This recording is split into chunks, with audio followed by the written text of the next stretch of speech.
Au Groenland, en juin 1959, non loin du pôle Nord. Un convoi d'autoneige lesté de matériel avance dans la neige à 3 km/h.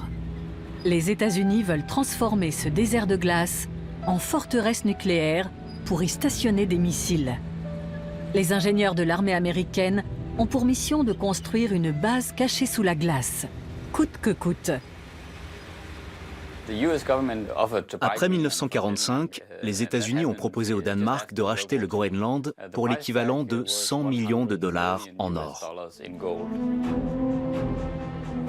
La cité sous la glace aura ses rues, ses maisons et pourra accueillir 200 soldats. En pleine guerre froide, les États-Unis veulent montrer aux Soviétiques le savoir-faire de leurs forces armées. Mais la base souterraine sert avant tout de couverture à un projet secret beaucoup plus fou.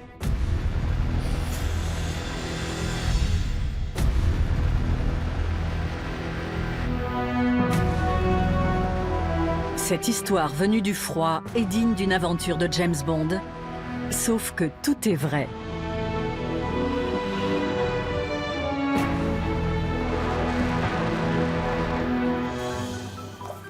Søren Gregersen avait 18 ans à l'époque.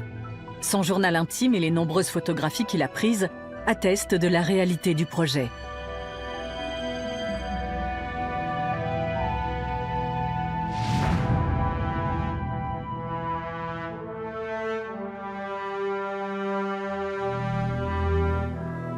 Je suis venu à Camp Century sur invitation de l'armée américaine et j'y ai séjourné d'octobre 1960 à avril 1961.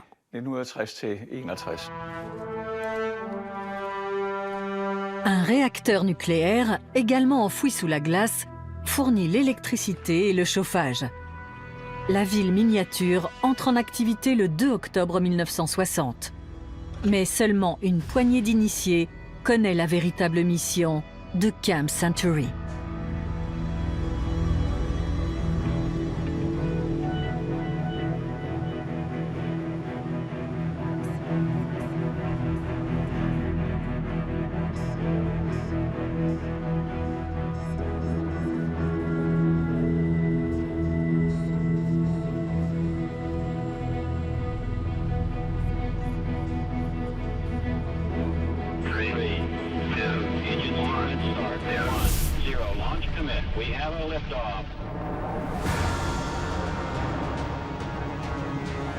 Au lendemain de la Seconde Guerre, les deux grands vainqueurs s'affrontent pour l'hégémonie mondiale. Les États-Unis et l'Union soviétique se lancent dans une course à l'innovation technologique et à l'armement. Une course effrénée et dangereuse.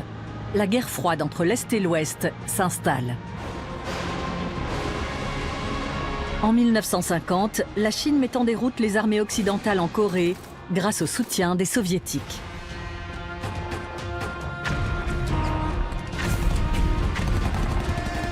En 1957, c'est un pays au fait de sa gloire qui célèbre le 40e anniversaire de la Révolution d'octobre. Pour les dirigeants soviétiques, les célébrations annoncent l'entrée dans une nouvelle ère.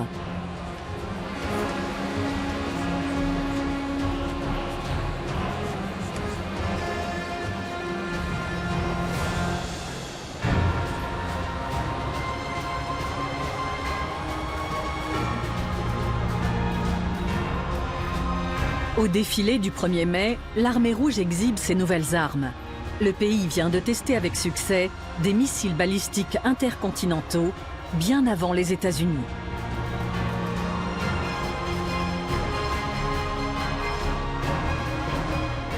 Pour les Américains, l'année 1957 vire au cauchemar lorsque les Soviétiques mettent en orbite le premier satellite de l'histoire. Pendant 3 semaines, Sputnik 1 va émettre un signal sonore. Les Américains le captent lorsqu'ils survolent leur pays.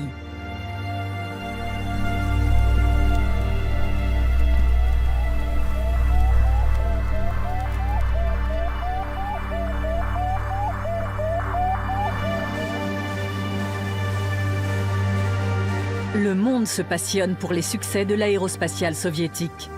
Le régime ne pouvait rêver meilleure publicité.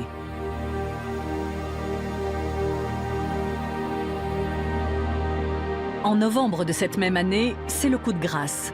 Sputnik 2 emmène en orbite terrestre le premier être vivant, la chienne Laika. Elle va passer 7 jours dans l'espace. Encore une victoire pour le communisme.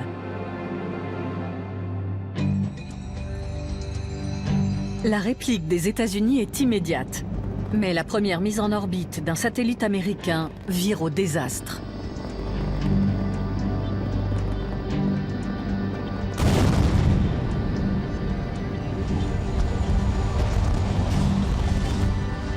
Malgré cet échec cuisant, le président Eisenhower est réélu et entame un second mandat en 1957.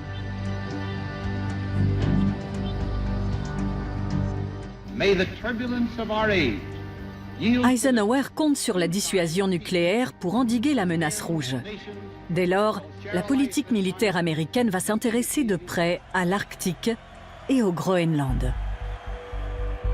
La plus grande île de la planète est à mi-chemin entre Washington et Moscou. Elle offre un emplacement idéal aux missiles nucléaires américains, dont la portée est limitée.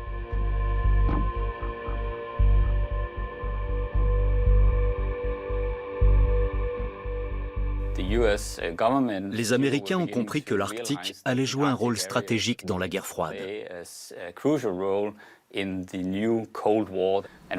C'est pour cette raison qu'ils voulaient avoir le contrôle total sur le Groenland. Or, le Groenland appartient au royaume du Danemark. Les Danois refusent de vendre l'île, mais autorisent l'implantation d'une grande base aérienne.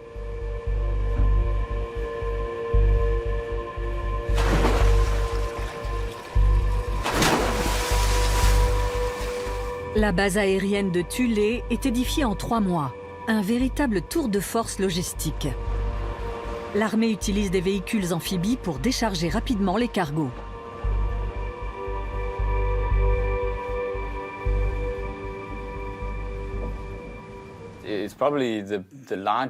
C'est certainement le plus gros chantier de l'histoire de l'Arctique. Les États-Unis ont envoyé un nombre incalculable de navires et d'hommes pour le réaliser.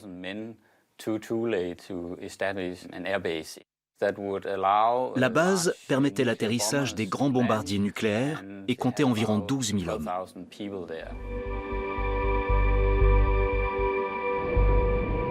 La construction de la base de Thule est un projet top secret et l'armée de l'air a du mal à recruter autant de volontaires pour cette contrée reculée.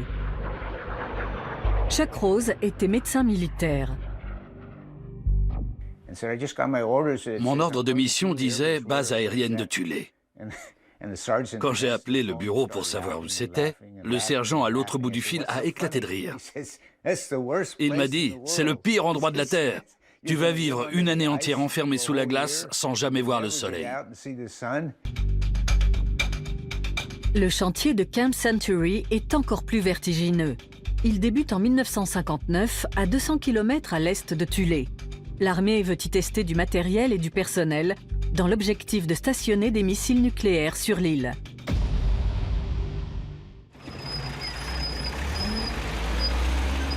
Comment choisir l'emplacement approprié dans ce désert polaire?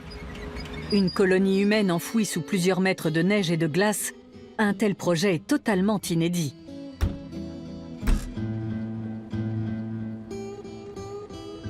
Le colonel John Kerkering, commandant du Centre de recherche et de développement polaire de l'US Army, dirige personnellement les opérations.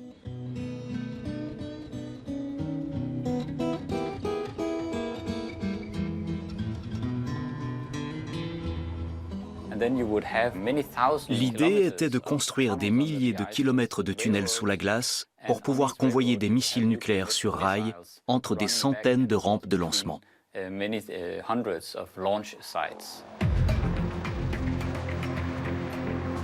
L'armée américaine investit d'immenses quantités d'argent et de ressources dans ce projet secret. Quelques semaines après le choix du site, les premiers convois empruntent la toute nouvelle route qui mène jusqu'à la calotte polaire.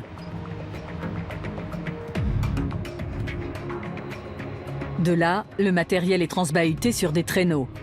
Une équipe de tournage de l'armée filme l'implantation, car une partie du projet sera rendue publique.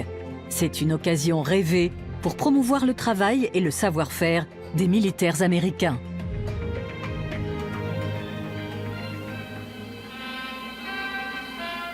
We call these convoys of 10 and 20-ton sleds heavy swings. Crawling up the ice cap at approximately 2 miles an hour, a heavy swing would reach the camp in about 70 hours if everything went well. Caterpillar tractors with extra-wide treads pulled the heavy swing. Each tractor could pull from 50 to 100 tons. Finally, like a wagon train in the Old West, the first heavy swing got underway.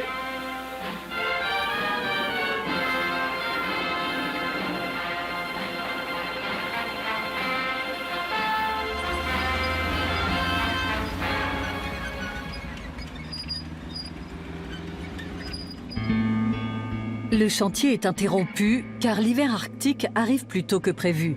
Mais heureusement, l'installation des baraquements des ouvriers a pu être achevée à temps.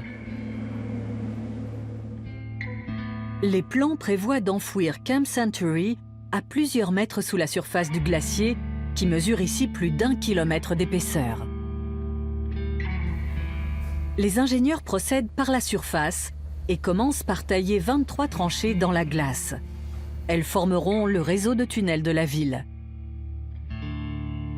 De part et d'autre de l'artère principale, se déploient des galeries secondaires qui abritent les différents bâtiments. L'électricité et la chaleur seront produites par une petite centrale nucléaire.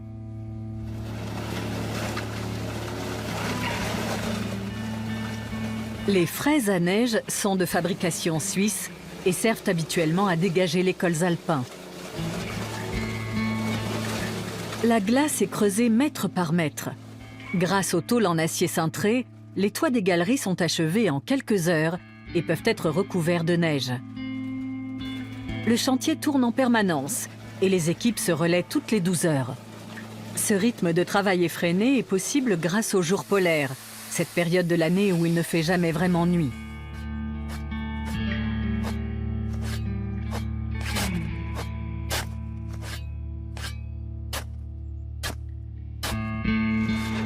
Sur ces images, par exemple, il est minuit passé. Cependant, ce jour permanent provoque aussi maux de tête et troubles du sommeil.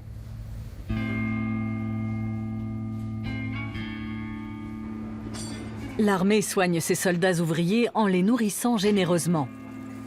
Le chantier compte une centaine d'hommes.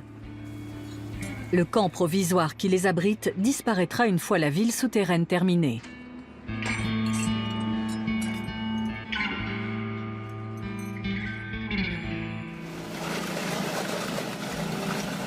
Des drapeaux noirs signalent les tunnels achevés. Au fil des ans, la neige va pouvoir s'accumuler et se tasser sur les toits.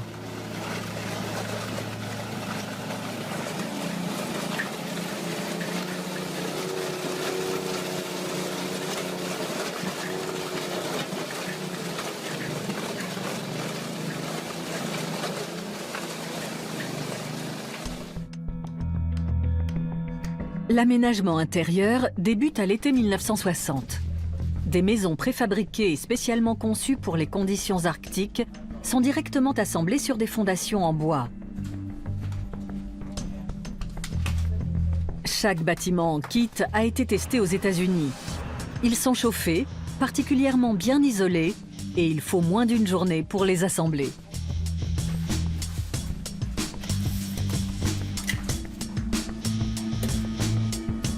La température dans les tunnels est de moins 30 degrés. Elle doit impérativement rester constante afin de garantir la stabilité des structures.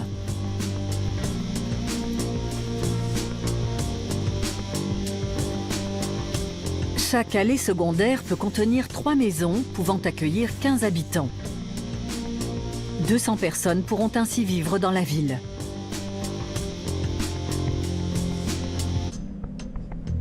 Les ouvertures des tunnels sont bouchées avec des blocs de glace. Camp Century doit être invisible.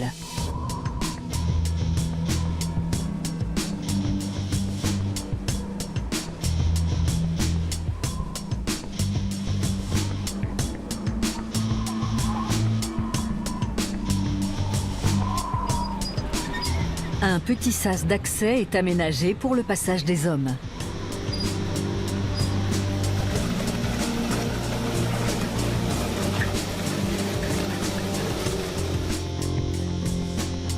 Chaque tunnel est pourvu d'une issue de secours. La trappe de sortie est le seul élément du camp visible de l'extérieur.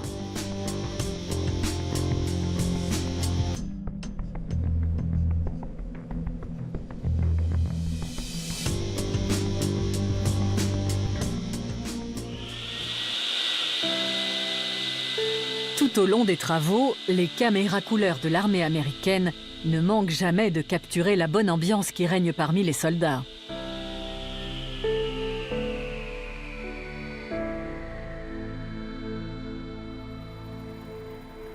Le film doit être diffusé à la télévision dans les plus brefs délais.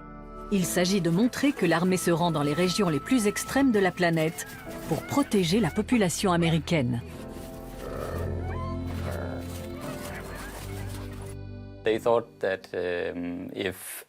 Pour le jour où la menace d'une attaque nucléaire sur le sol américain deviendrait réellement concrète, ils envisageaient sérieusement de loger la population dans des villes protégées sous la glace ou ailleurs.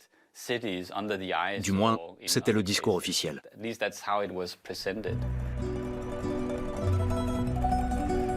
En face, la machine à propagande tourne également à plein régime. Pendant que les Américains construisent leur forteresse au Groenland, le premier secrétaire du Parti communiste soviétique, Nikita Khrouchtchev, est en visite d'État chez l'ennemi de classe. L'homme fort du bloc de l'Est est venu avec toute sa satanée famille, comme l'écrit alors un journal new-yorkais. Son fils Sergueï en fait partie. En septembre 1959, Sergueï a 24 ans.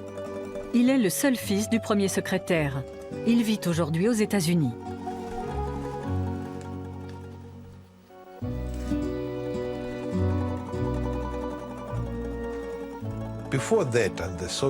La propagande soviétique nous avait fait croire que les Occidentaux étaient plus pauvres que nous. Ça a été un choc de constater que c'était le contraire. Jovial, souriant, Khrouchtchev est un maître communicant. Il remet à son hôte une copie d'une médaille que les Soviétiques ont envoyée sur la Lune.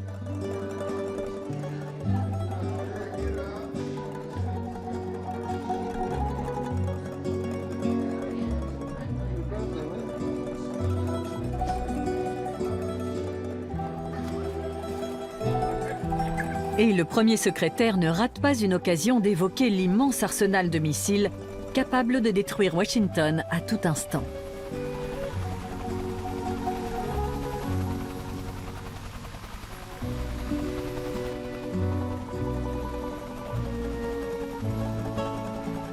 Il parlait tout le temps de ces missiles qui pouvaient atteindre le sol américain. Sauf que nous n'avions pas de missiles. Ce n'était que du bluff.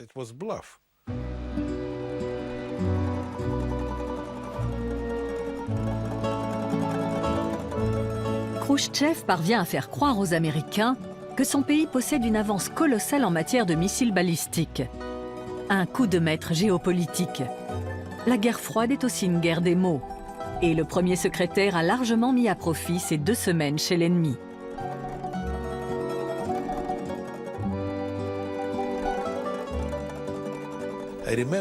Mon père me disait, nous produisons des messages comme nous produisons des saucisses. Quand je lui ai fait remarquer que nous n'avions que 5 missiles, il m'a répondu, peu importe, je ne veux pas déclencher la guerre, je veux l'éviter. Et pour ça, il faut que l'Amérique croie qu'on est bien plus fort que ce qu'on est.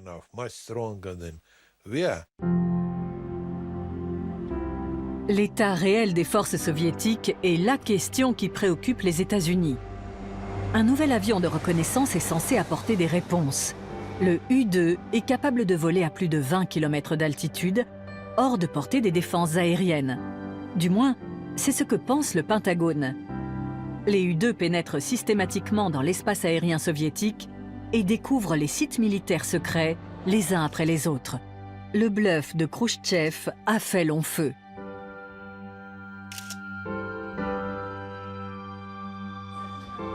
Chaque vol doit être autorisé par le président en personne, car les États-Unis violent toutes les lois internationales en vigueur. En mai 1960, un avion est porté disparu. Il a été abattu par un nouveau missile soviétique, mais le pilote a survécu. Capturé, il est jugé à Moscou. Eisenhower est forcé de se justifier. When we admitted publicly that the U-2 belonged to us and it was on a reconnaissance mission, we were doing something that in a modern world, that was the only way we could find out, get any information on about a closed society. Mais les États-Unis n'ont pas dit leur dernier mot dans cette guerre des propagandes. À l'ONU, ils présentent un micro découvert dans l'ambassade américaine à Moscou. Une preuve de l'espionnage par les soviétiques.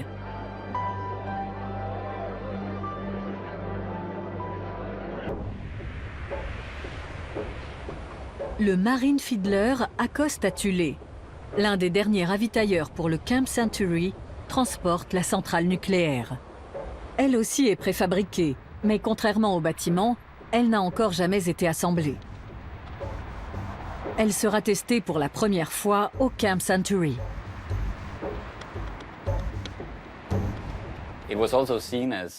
Ce projet était aussi considéré comme un premier pas vers la colonisation de l'espace.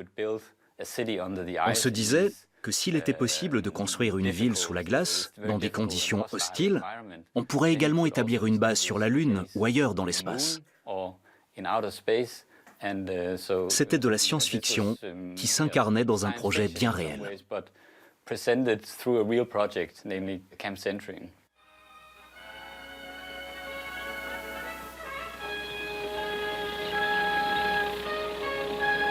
The vapor container, the largest single item in the power plant, was carried on a special flat-bottom sled built expressly for its transport.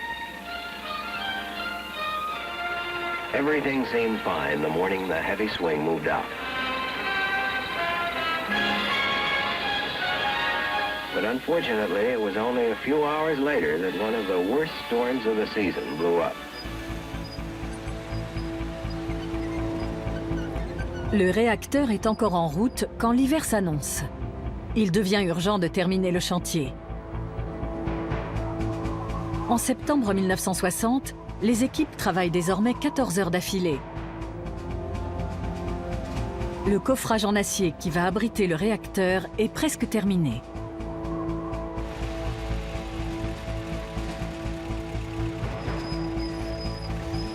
En raison de la tempête, ce convoi exceptionnel met plus d'une semaine pour parcourir les 200 km entre Thulé et Camp Century. Sur place, le réacteur est attendu avec impatience.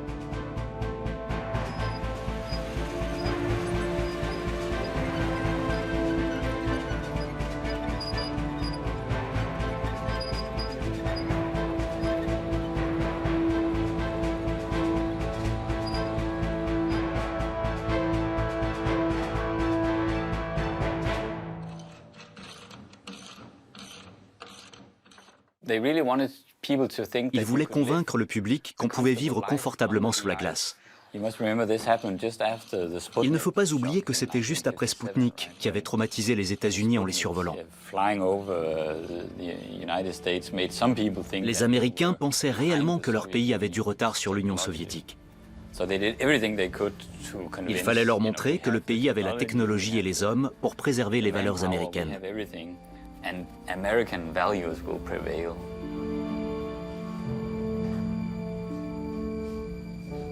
Les caméras de l'armée continuent de suivre l'avancée des travaux.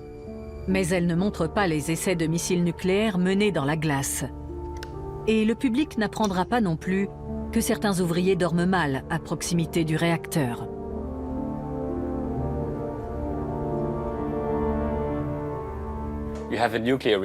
Imaginez, vous devez vivre à côté d'un réacteur nucléaire sans savoir comment ça fonctionne. Les soldats pensaient que ça pouvait exploser à tout moment. Ça leur faisait peur.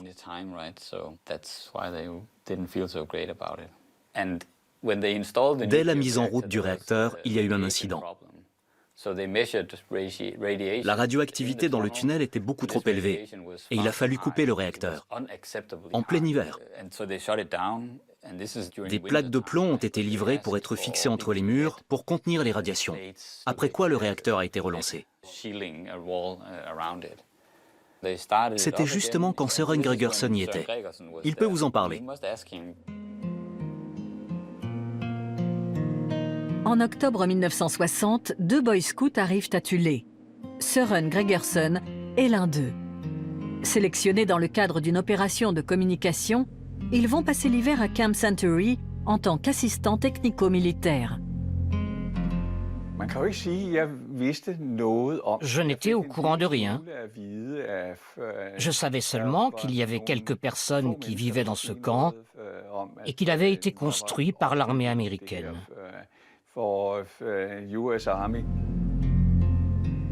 Le Danois Søren Gregersen a 18 ans et vient de passer son bac. Il parle à peine anglais, mais il est passionné de physique et de nature. Søren fait étape à Thulé avant de se rendre à Camp Century. Toujours avec lui, son appareil photo. Ça avait l'air passionnant, comme un prolongement de mes belles années de scoutisme. Durant les longs mois d'hiver sous la glace, Søren va se lier d'amitié avec Kent, son camarade américain.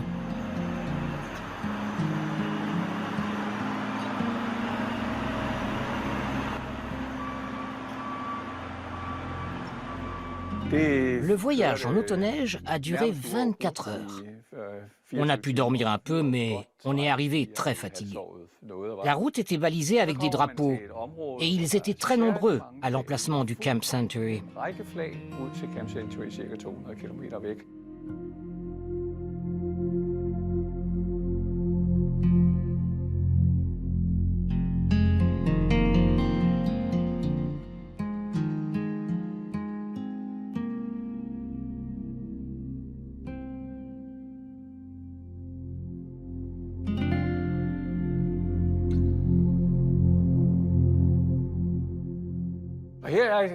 Dans ce classeur, il y a tous mes souvenirs de cette époque. Je tenais un journal et je prenais aussi beaucoup de photos. Et l'armée américaine m'en a donné quelques-unes en plus. Sur cette photo, nous voyons les 2 boy scouts du Camp Century, l'américain et le danois. Le danois, c'est moi. Il y avait une quantité de neige absolument incroyable. Mon anglais était scolaire et il n'était pas fameux. Je tenais mon journal tous les jours. J'ai tapé tout ça il y a très très longtemps. C'est là-bas que j'ai appris à utiliser une machine à écrire. Je n'avais jamais fait ça avant.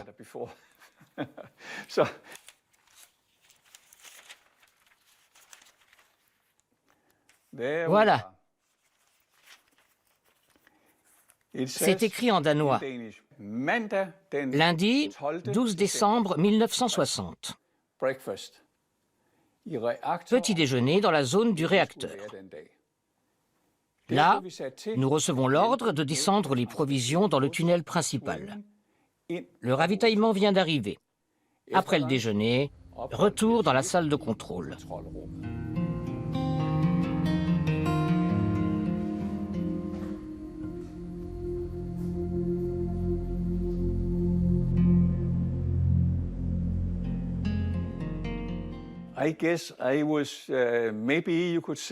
J'étais suffisamment naïf pour trouver ça très excitant de vivre juste à côté d'un réacteur nucléaire et pour penser que j'étais protégé des radiations.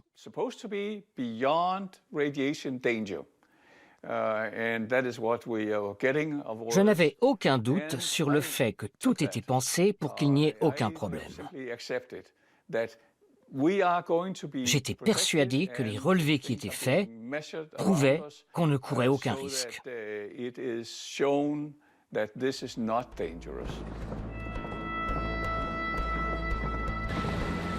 Søren n'a jamais eu de problème de santé lié à l'exposition à la radioactivité. Il reste convaincu que les doses mesurées au moment de la remise en marche du réacteur n'étaient pas dangereuses.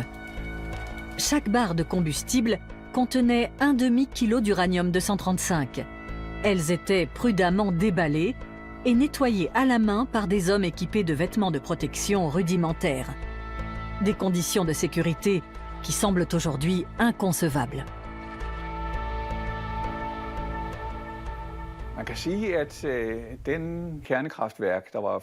J'étais évidemment ravi de pouvoir assister à la remise en marche du réacteur. Et je n'avais absolument aucune inquiétude. J'étais passionné de physique et j'avais l'opportunité d'assister à une expérience totalement inédite pour moi.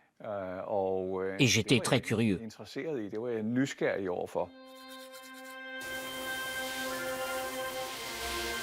Les sanitaires sont équipés de douches chaudes, un confort auquel Søren n'est pas habitué.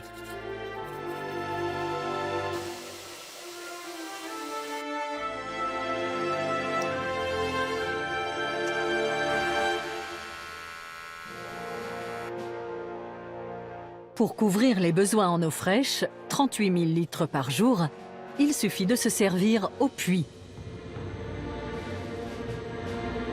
Le puits a été foré dans le glacier sous le camp. Chauffé à la vapeur, la glace fond et forme un lac souterrain. Il fournit l'eau potable, refroidit le réacteur et alimente les chasses d'eau.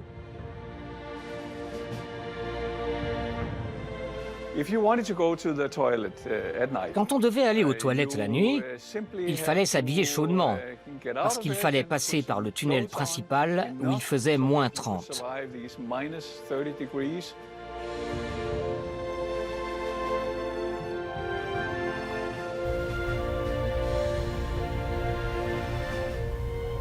La ville sous la glace dispose également d'une infirmerie moderne, d'espaces de détente et même d'une chapelle que Søren fréquente de temps en temps.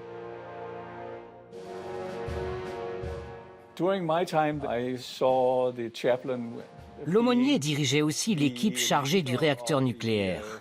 Il était capitaine et il s'occupait de Dieu.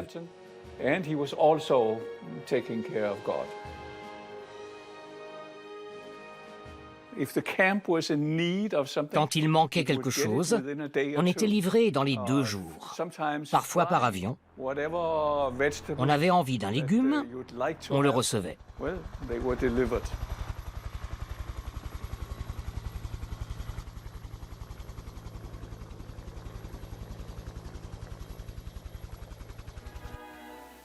And it boasts the largest deep freeze in the world.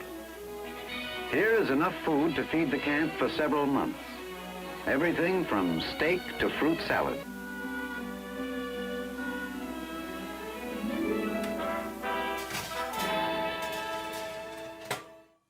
Samedi, le 24 décembre 1960, réveillon de Noël. Petit déjeuner. Nous avons travaillé d'arrache-pied pour déblayer la neige. Le tunnel en était rempli.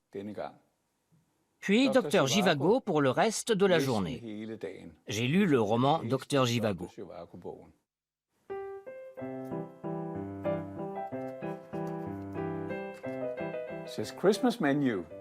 Le menu de Noël. Jus de tomates frais avec quartier de citron, dinde rôtie, sauce au canneberge, purée de pommes de terre, patates douces sautées, haricots verts au beurre, maïs au beurre, assortiment de condiments et de petits pains, beurre, tarte à la citrouille avec crème fouettée ou tartelette fourrée, assortiment de fruits frais.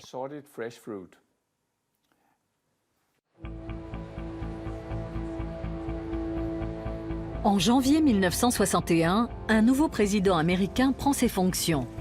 John Fitzgerald Kennedy hérite d'un contexte international délicat. Il doit contenir l'Union soviétique sans déclencher une nouvelle guerre mondiale. Preserve, protect and defend the Constitution of the United States. So help you God. So help me God.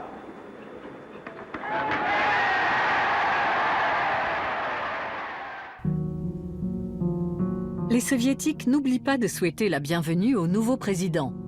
En avril 1961, Youri Gagarin est le premier homme à voyager dans l'espace et à effectuer un vol en orbite autour de la Terre. Son périple dure 108 minutes. 108 minutes qui vont changer le monde.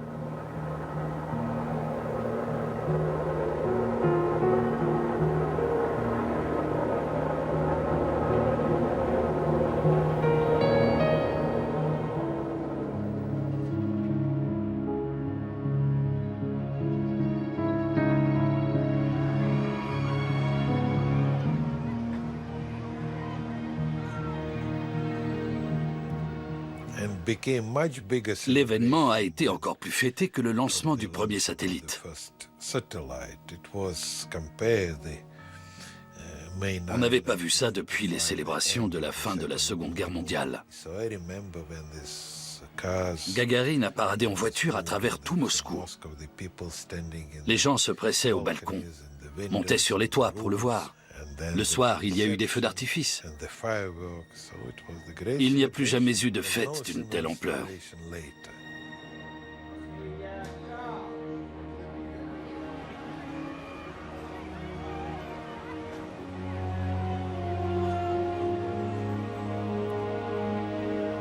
I do not regard the first man in space as a sign of the weakening of the free world, but I do regard the total mobilization of men and things for the service of the communist bloc over the last years as a source of great danger to us. De leur côté, les États-Unis ont lancé un vaste programme de construction de sous-marins. À l'instar des Soviétiques, ils misent sur la force nucléaire.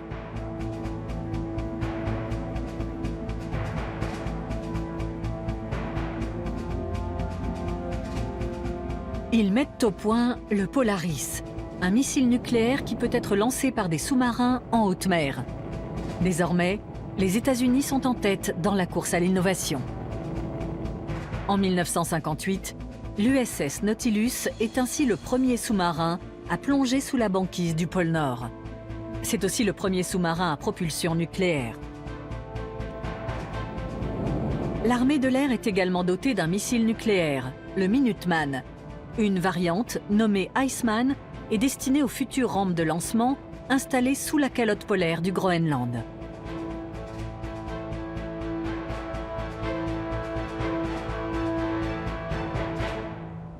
Pour acheminer ces missiles, il faut des voies ferrées.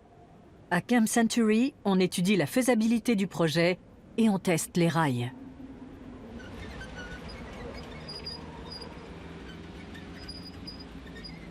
Camp Century était le galop d'essai pour un projet beaucoup plus ambitieux, le projet Iceworm, qui prévoyait la construction de milliers de kilomètres de tunnels sous la calotte polaire pour installer des missiles nucléaires.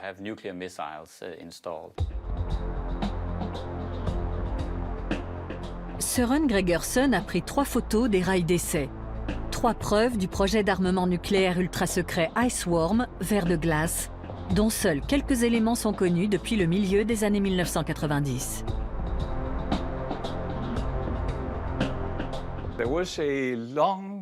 Il existait un tunnel particulièrement long et large, avec des rails, et un peu à l'écart des autres. Ils avaient installé un wagon qui servait à tout un tas d'essais. On le faisait avancer et reculer, on le chargeait, le déchargeait à des cadences plus ou moins rapides. Bref, ils testaient tout. Nous, on pensait que c'était pour transporter du pétrole d'une ville sous la glace à une autre. Camp Century devient un laboratoire de terrain pour de nombreux champs d'application, militaires et civils. Et Søren Gregersen est aux premières loges. Par exemple, lorsque des glaciologues extraient l'une des toutes premières carottes de glace, outil indispensable pour déterminer l'histoire du climat. Søren participe directement à de nombreuses expériences. La curiosité des militaires paraît sans bornes. Ils testent ainsi les propriétés d'un aéroglisseur sur la glace.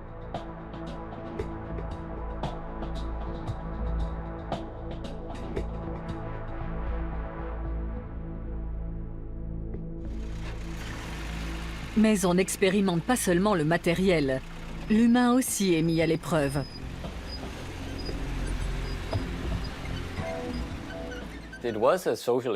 C'était une expérience sociale. L'armée américaine a mené des études psychologiques sur les soldats pour déterminer les répercussions d'une vie en isolement total dans des conditions extrêmes.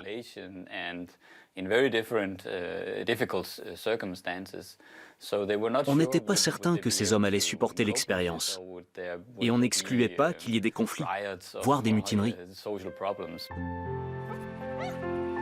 Le documentaire de l'armée américaine brosse le tableau d'un monde parfait sous la glace.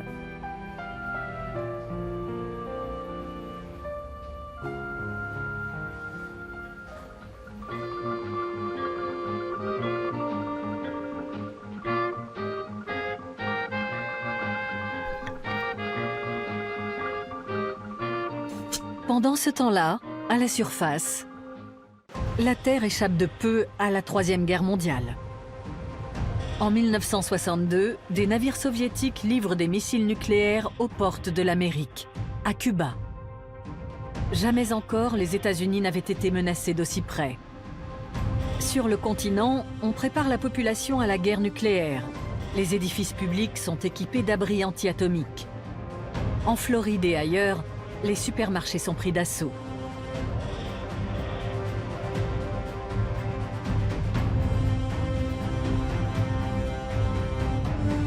L'armée est en état d'alerte maximale. Le président menace ouvertement de passer à l'offensive. It shall be the policy of this nation to regard any nuclear missile launched from Cuba against any nation in the Western Hemisphere as an attack by the Soviet Union on the United States, requiring a full retaliatory response upon the Soviet Union.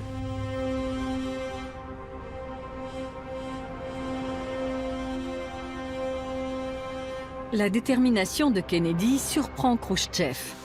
Comprenant qu'il a poussé le bouchon trop loin, il retire ses missiles. Les cargos soviétiques font demi-tour.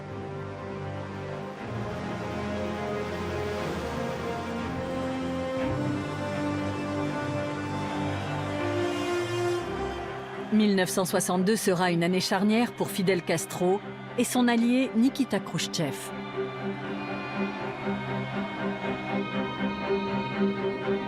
C'est aussi l'année où se décide l'avenir de Camp Century et du projet Iceworm. Les soldats sur place seront les derniers à en être informés.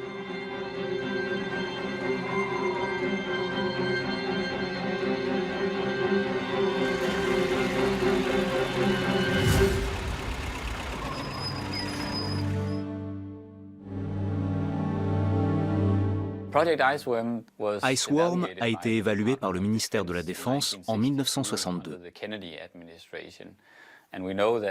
On sait que cette évaluation était positive, mais il a quand même été décidé d'arrêter le projet.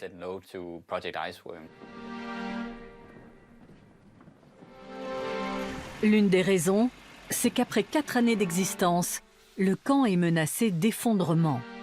Malgré l'isolation, les bâtiments émettent suffisamment de chaleur pour mettre en danger la stabilité des galeries. La migration des glaciers fait le reste. Il est devenu presque impossible de dégager à la main les monticules de neige. La calotte polaire n'est pas statique, elle est même très dynamique. Elle se déplace en permanence, de la Terre vers l'océan. Et ces mouvements ont déformé les galeries du camp jusqu'à ce qu'elles s'effondrent.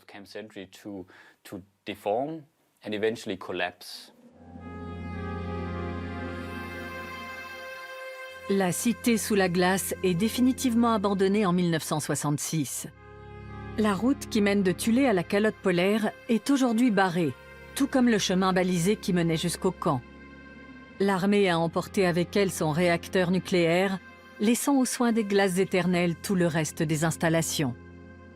Mais l'éternité est un concept relatif en ces temps de changement climatique.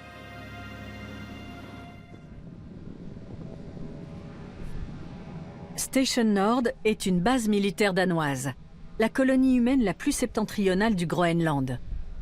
D'ici, les climatologues mesurent les surfaces de glace qui entourent le pôle Nord. Des spécialistes allemands du monde polaire, en mission pour l'Institut Alfred Wegener, étudient la banquise, tandis que d'autres chercheurs travaillent sur la calotte polaire. Les glaciers groenlandais fondent et les répercussions sont planétaires. Mais elles sont aussi locales et font remonter à la surface de vieilles histoires oubliées. Les pronostics des climatologues redonnent une actualité inattendue à Camp Century et au projet Iceworm, un demi-siècle après l'arrêt du programme secret. La glace renferme des déchets radioactifs, d'autres déchets toxiques tels que des PCB et des dizaines de milliers de litres de fioul. Si l'on en croit les projections, tous ces polluants pourraient s'écouler le long d'un glacier et se déverser dans la baie de Thulé d'ici la fin du siècle. Les Groenlandais sont en alerte. Les menaces écologiques sont réelles et graves. Les déchets radioactifs sont toujours dangereux, qu'ils soient enfouis sous la glace ou sous terre. On ne peut pas simplement laisser derrière soi des déchets comme ça. Cela met en danger l'écosystème de la planète et viole notre souveraineté. Notre terre a été polluée sans notre accord.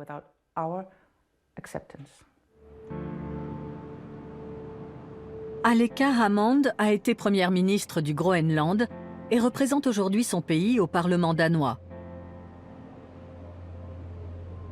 Quand les glaciologues ont publié leurs recherches sur Camp Century, elle a demandé des explications à Copenhague. Les autorités danoises ont esquivé et depuis, rien n'a vraiment changé.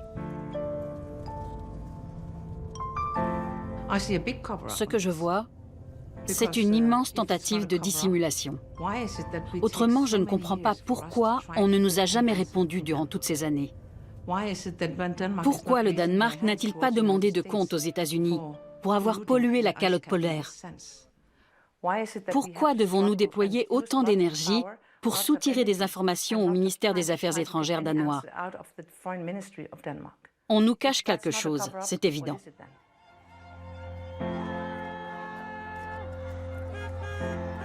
Aleka milite pour l'indépendance du Groenland et refuse que les générations futures aient à porter le fardeau de cette pollution.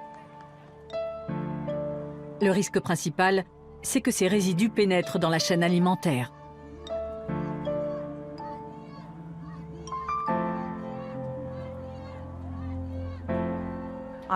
J'attends que ce lieu soit surveillé. J'attends qu'il soit nettoyé. J'attends des études scientifiques capables d'apporter des réponses à toutes les questions que se pose le Groenland.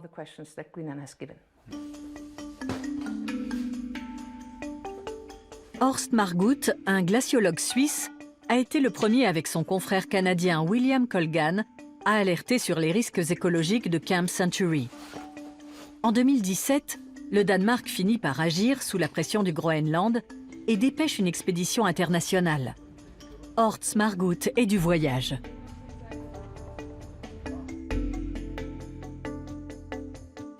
Un avion dépose les scientifiques à l'endroit où le Camp Century est toujours enfoui sous la neige. Ils ont 2 semaines pour essayer d'évaluer plus précisément l'état de la glace. En surface, il ne reste aucune trace de la colonie. Pendant 60 ans, la neige n'a cessé de tomber.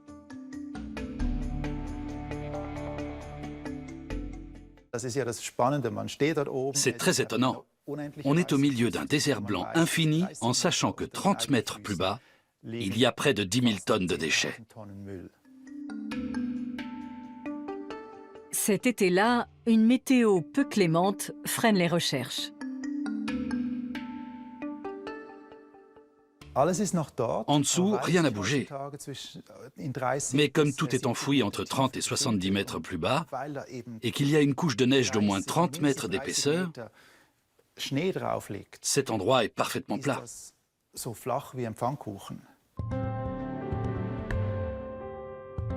Les glaciologues font des relevés climatiques relatifs à la fonte des glaces et analysent le sous-sol à l'aide d'un radar géologique qu'ils tirent sur des skis. Cela leur permet de localiser les déchetteries enfouies. Ensuite, ils prélèvent des carottes de glace à 70 mètres de profondeur pour mesurer leur radioactivité. Ils ne peuvent pas prendre d'échantillons des déchets eux-mêmes. On ne pouvait pas ponctionner les résidus. On n'était pas équipés pour. Et de toute façon, ça aurait été trop dangereux pour nous.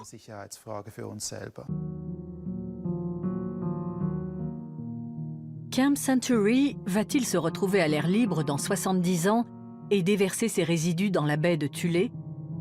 Les premiers résultats confirment un réchauffement de la glace, mais pour l'instant, aucune radioactivité dangereuse n'a été enregistrée.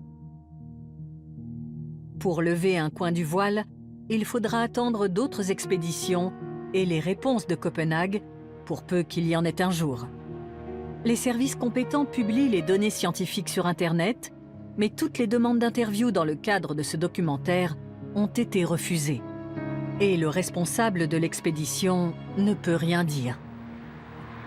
En raison du silence danois, Camp Century continue de soulever de nombreuses questions, tout comme le projet de missile nucléaire Iceworm, qui est toujours classé secret défense aux États-Unis.